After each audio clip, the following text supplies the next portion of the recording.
Jharkhand state livelihood promotion society द्वारा जिला साहिबगंज में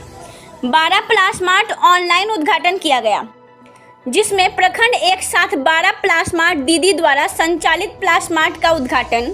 ग्रामीण विकास विभाग भारत सरकार के सचिव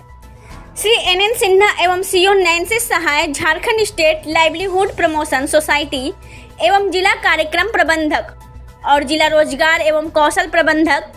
साथ ही साथ प्रखंड कार्यक्रम प्रबंधक एवं प्रखंड परियोजना पदाधिकारी समूह की दीदी द्वारा सभी प्लास्मार्ट को किया गया।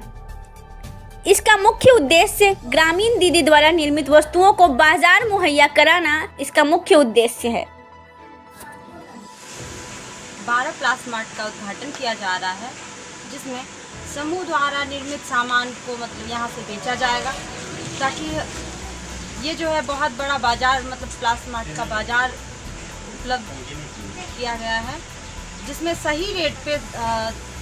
उचित दाम में दीदी लोग को उपलब्ध करा सकें। इससे हम जीविका